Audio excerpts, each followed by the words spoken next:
مانیا سوار ترن شده.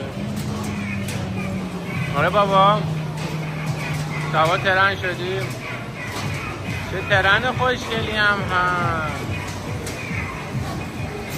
آقا مشغول بازی کردن. یه دونم ما اینجا خرگوش داریم. مانیا هم این وسط نشسته تا ترن داره میچرخونه.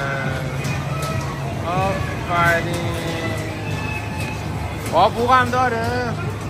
بوق نداره؟